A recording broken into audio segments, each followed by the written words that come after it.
권력이라는 이름의 독은 때론 아버지와 아들 사이를 갈라놓았습니다. 친형제마저 서로의 목을 겨누게 했죠. 518년 동안 이어진 조선 왕조에서 왕좌를 둘러싼 암투와 배신, 그리고 사랑과 희생의 드라마가 끝없이 펼쳐졌습니다. 27명의 왕들이 각자 다른 방식으로 나라를 이끌었지만 그 안에는 인간적인 고뇌와 선택의 순간들이 담겨 있었습니다. 선조에게는 아들이 14명이나 있었습니다.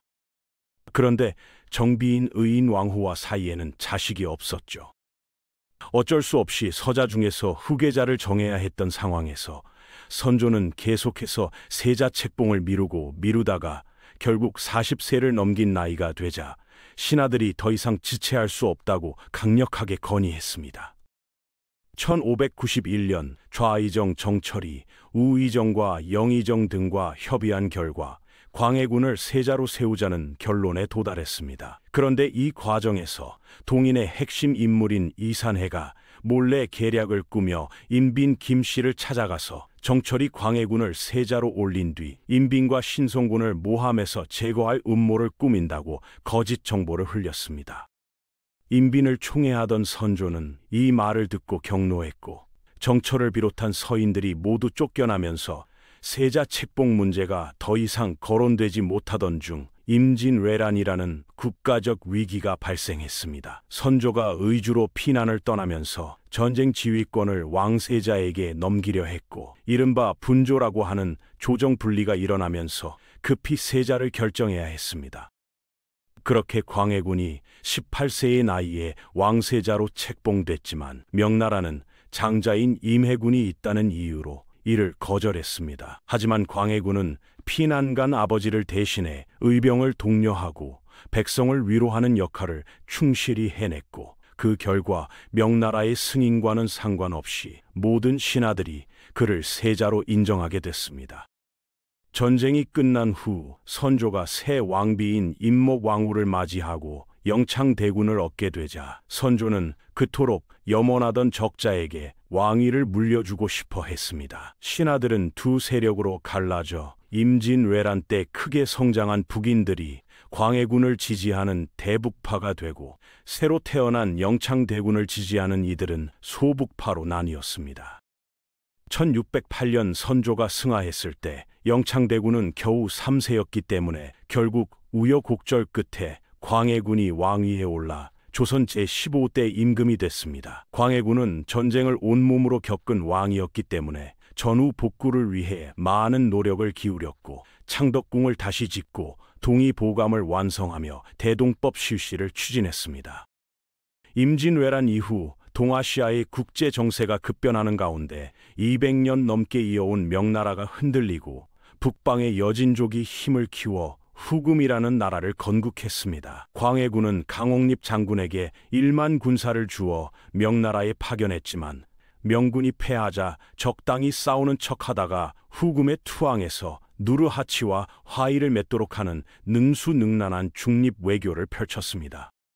한편으로는 광해군이 자신의 불안한 왕위를 지키려고 위협이 될 종친들을 제거하는 과정에서 패륜적 행동을 보였는데 1613년 경북에서 일어난 강도 사건을 계기로 임목왕후의 아버지 김제남이 죽고 영창대군은 강화도로 유배된 뒤 살해됐습니다. 광해군보다 어린 계모 임목왕후는 서궁에 가둬서 창덕궁 출입을 못하게 했습니다.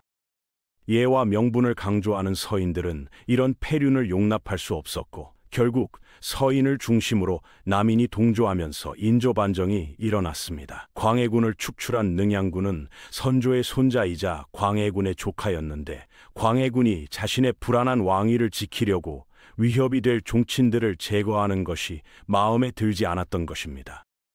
인조반정으로 왕위에 오른 인조는 광해군의 중립 외교를 버리고 친명배금 정책을 펼치기 시작했습니다. 당시 세력이 커진 후금에 비해 명나라는 약해져 있었지만 이들은 시대적 대세를 읽지 못한 채 명나라와의 의리만을 강조했고 이 선택으로 인해 조선은 또다시 전쟁에 휘말리게 됐습니다.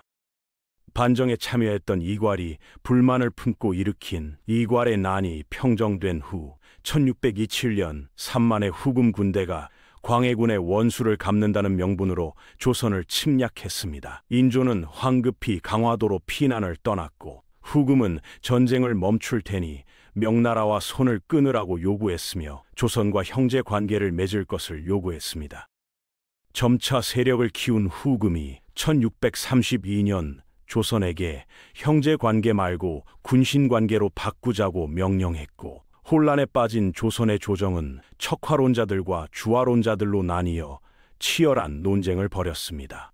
21세기 사고방식이라면 당연히 실리를 추구했겠지만 때는 17세기 조선이었고, 당시 관리들은 어릴 적부터 유교를 배우며 자랐기 때문에 의리와 명분을 목숨보다 더 중시했습니다.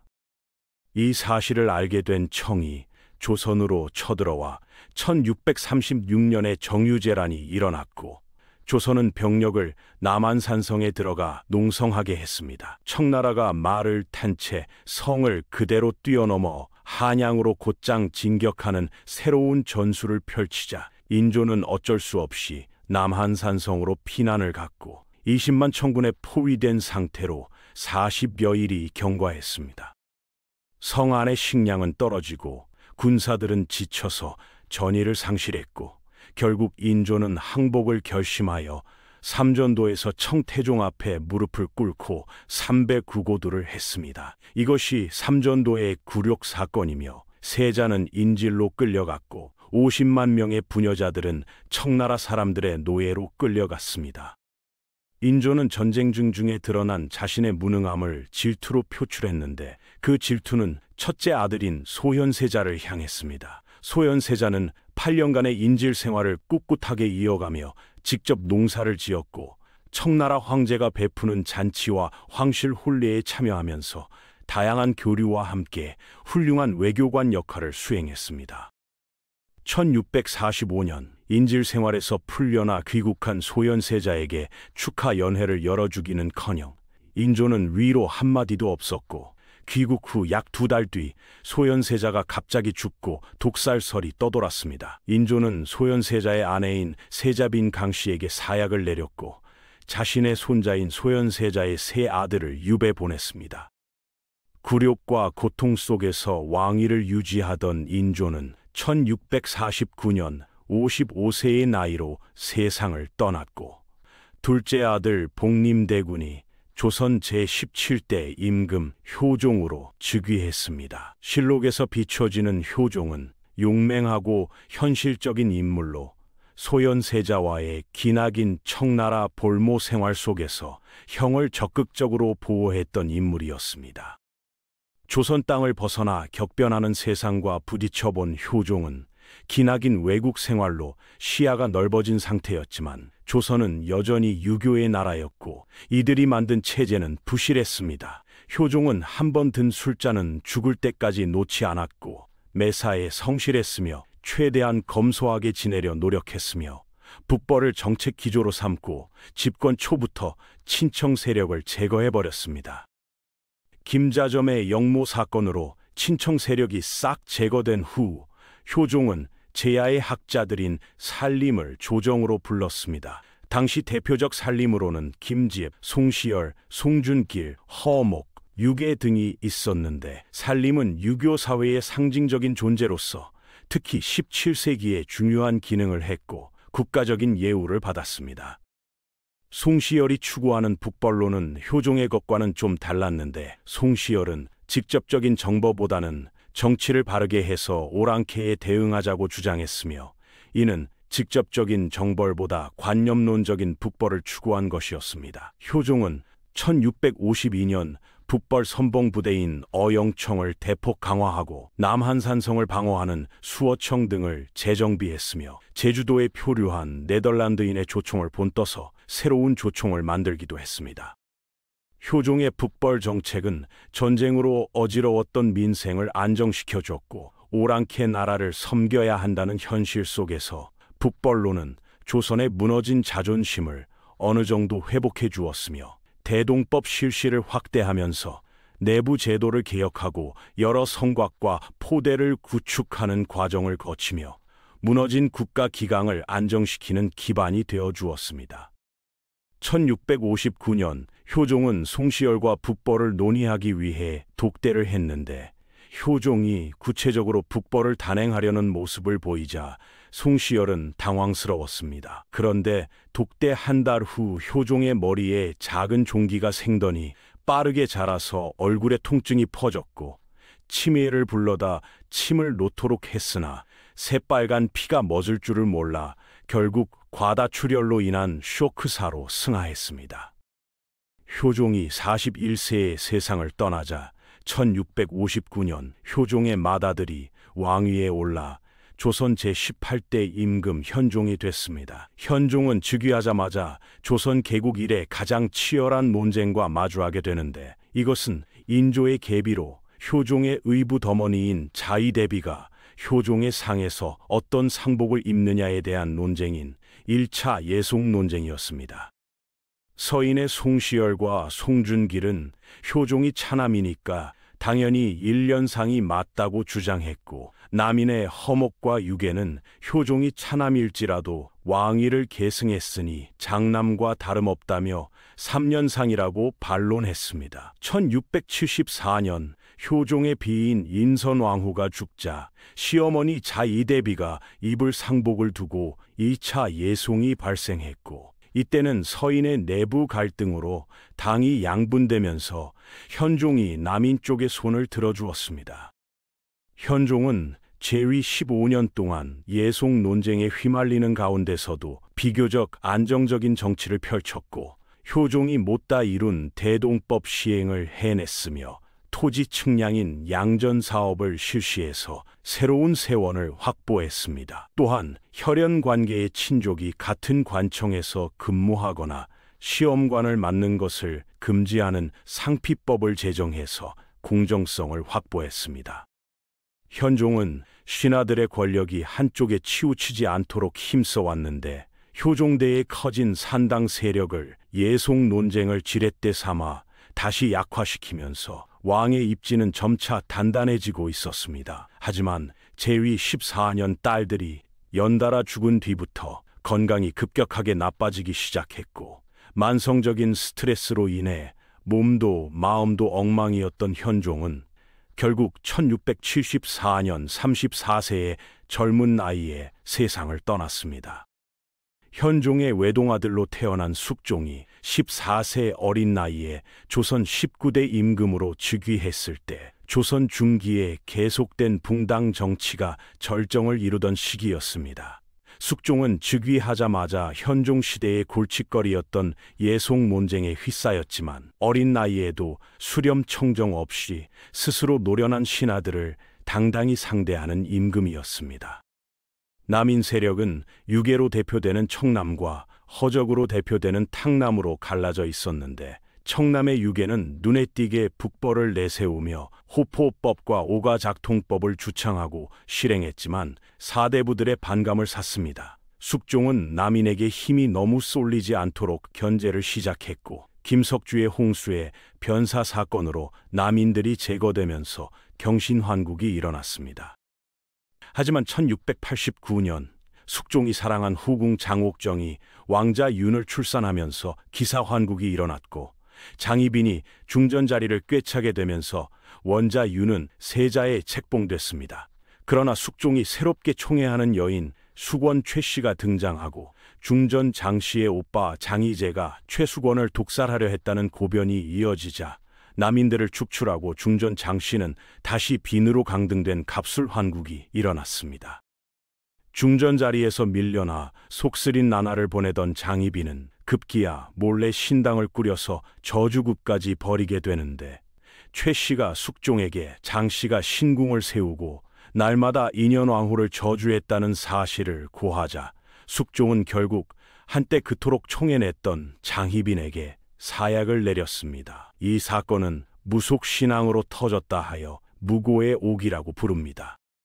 반복된 황국으로 신하들은 또 판이 뒤바뀔까 두려워 비판 정신을 억눌렀고 왕의 눈치를 보게 됐는데 그래서 숙종 때에는 신하들이 조정을 쥐고 흔들던 효종, 현종 때와는 분위기가 확연히 달랐습니다. 숙종은 백성에 대한 책임감이 강해서 임진왜란 이후 엉망이 된 사회체제를 전반적으로 다듬고 복구하는 작업을 거의 마무리했습니다. 광해군 때부터 계속된 대동법을 전국으로 확대했고 양전 사업을 진행해서 전국에 걸친 양전을 사실상 종결했으며 숙종 시기에 가장 큰 변화인 화폐의 전국적인 유통에도 성공했습니다. 또한 국방에도 관심을 기울여 북한 산성을 개축하고 오군영 체제를 확립했으며 1712년에는 청나라와 협상을 통해 정계비를 세우고 영토의 경계를 확실히 정했습니다. 숙종은 왕권을 강화하는 측면에서 역사의 패배자들에게 관심을 쏟았는데 사육신을 복관시키고 정종이라는 묘호를 올렸으며 노산군을 복위시켜 단종으로 올렸습니다. 한국 정치로 왕권을 튼튼히 다져가며 전쟁으로 운신했던 조선을 잘 수습해낸 숙종은 약 46년에 걸친 통치를 마치고 60세에 눈을 감았습니다. 1720년 숙종의 뒤를 세자윤이 이어 조선 제20대 임금 경종으로 즉위했는데 경종은 장희빈이 낳은 아들로 14세의 나이에 어머니가 아버지에 의해 사약을 먹고 죽는 충격적인 경험을 감당해야만 했습니다. 경종은 유독 몸이 허약했고 29세까지도 자식이 없어서 숙종은 세자를 바꾸고 싶었지만 특별한 명분이 없었기 때문에 일단 세자를 폐할 수 있는 환경부터 만들기 위해 걸림돌이 될 소론들을 제거하고 노론을 임명했습니다.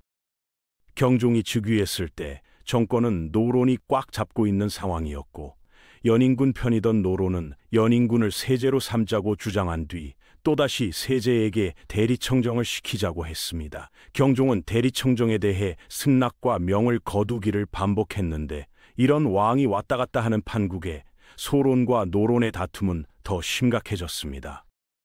김일경이 올린 상소를 계기로 결단을 내린 경종은 작고 소심했던 목소리를 쩌렁쩌렁하게 올리며 순식간에 환국을 해치워버렸고 소론은 집권 세력이 되고 별 걱정 없던 노론은 급격한 두려움에 사로잡게 됐습니다. 얼마 뒤 경종에게 목호룡의 고변이 날아들었는데 그 내용은 노로 핵심 인사들의 자제들이 비밀리에 경종을 죽이려고 작당 모의를 해왔다는 것이었습니다. 1721년에 신축옥사와 1722년에 이민옥사를 합쳐서 신임옥사라고 부르는데 이 영모 사건에 왕세제의 이름도 거론됐지만 왕위를 이어야 할 세제이기에 결국 죽지도 폐위되지도 않았습니다. 병약했던 경종은 시름시름 앓다가 모처럼 게장과 생선회가 올라온 날 맛있게 식사를 하고는 갑자기 가슴과 배가 조이는 통증을 호소했고 왕세제가 인삼과 부자로 양기를 회복해야 한다고 주장하여 인삼을 마신 후 얼마 뒤에 숨을 거뒀습니다. 노론과 소론의 피바람 속에서 이렇다 할 업적도 남기지 못한 채 병들어 죽어간 경종이었지만 이 시기 서양의 소화기를 모방해 제작한 일이 있었고 독도가 우리 땅임을 밝힌 내용이 담긴 남구만의 약전 통고가 완성됐습니다. 19대 숙종의 아들 둘은 모두 후궁에게서 나왔는데 천인 출신 장희빈의 아들이 경종이 되고 무수리 출신인 최숙빈의 아들인 연인군이 조선 21대 영조로 즉위했습니다.